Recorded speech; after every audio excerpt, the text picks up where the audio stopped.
So today I'm going to show you a super simple, super tasty way to roast a winter squash. I love squash, but we're in the dead of winter. And if you're anything like me, if you see pumpkin spiced anything, it's going to send you running headlong into spring. At this point, we've had our fair share of pumpkin raviolis.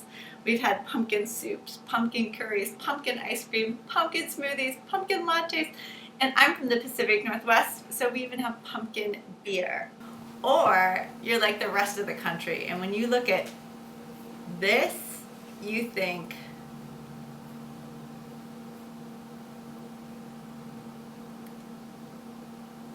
so at this point in the season, squash are still readily available and they're still really delicious, but you might just need a new and fresh way to serve them.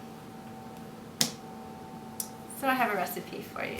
You're gonna need squash, sage leaves, cinnamon sticks, dried red chilies, olive oil, and salt.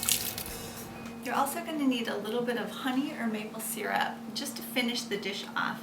Once it's completely cooked, I'll just drizzle a little bit of that over the whole dish and return it to the oven for about 2 minutes, just so it kind of caramelizes and thickens up a little bit. But first things first, how do I cut this thing?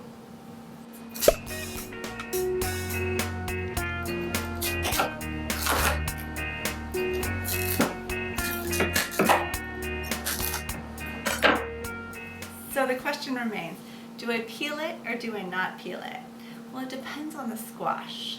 If you're cooking up a buttercup squash, delicata, sweet meat, kabocha, those are all squash that have very tender, edible skin, and you don't need to peel them. But if you're going to make butternut or spaghetti squash, those shells bake up so hard they're completely inedible. So working with squashes, you learn the characteristics, which ones are edible and which ones are not over time, but you could also do a quick Google search. But this is a buttercup. It doesn't need peeled, so I'm not going to. I'm just going to give it a good scrubbing.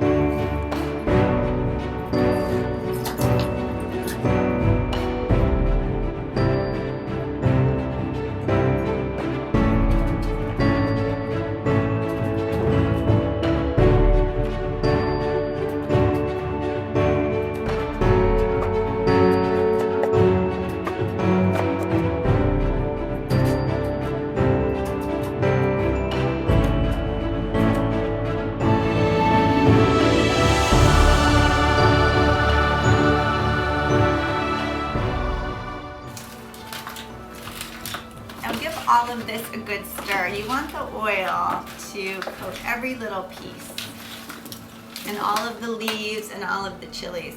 Add just a little more oil. The whole goal with this dish is you want the squash to lay on a bed of sage, cinnamon, and chilies.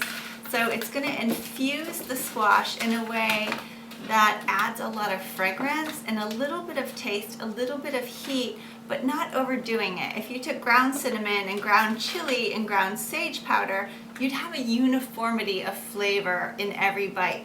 This way, if a piece of squash sits on a chili, it's a little bit hot. If it sits on a piece of cinnamon, it's a little spicy. But there's a nuance to it, so you don't get all of your pieces tasting the same. So arrange them in a layer so that every one of them are sitting on a few of those spices.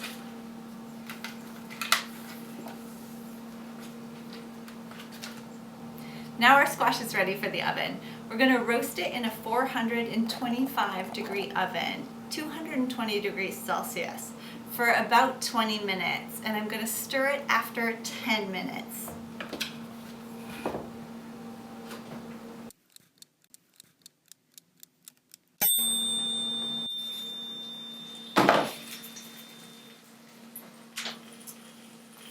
after 10 minutes, your squash will start to get just little bits of brown.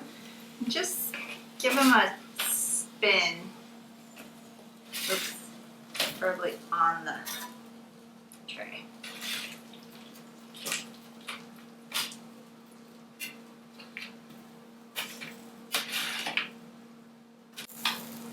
Come back in for another 10 minutes.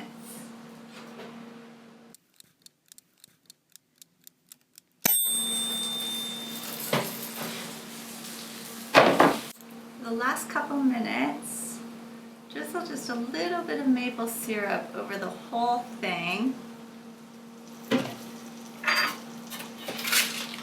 Give it one more flip.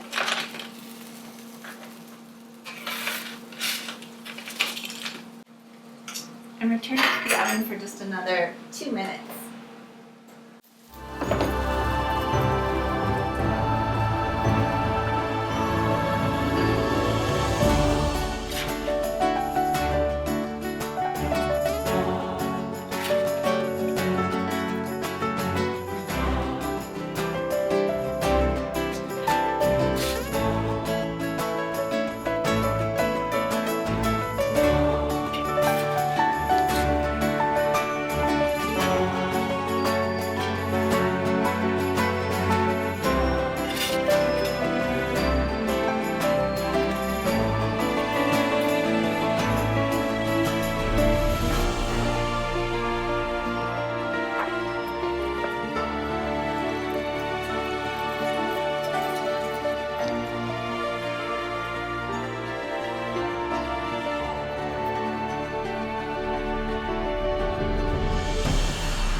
This is a butter, what is this? Buttercup. Better know my squash before I start yapping. What did I just say? Peel or don't peel? Is it buttercup or butternut? There's two of them. One is inedible and one's edible. Oh, I man, know. you're gonna kill somebody. I know, that's why I'm getting confused. Ah. Okay. I gotta stop laughing. My face turns pink. Do I peel it or do I not peel it? Well, would you stop making grunting I noises? just did it once. I did it. That's it slipped out. Stop laughing. Okay. My cameraman's making me laugh. Okay.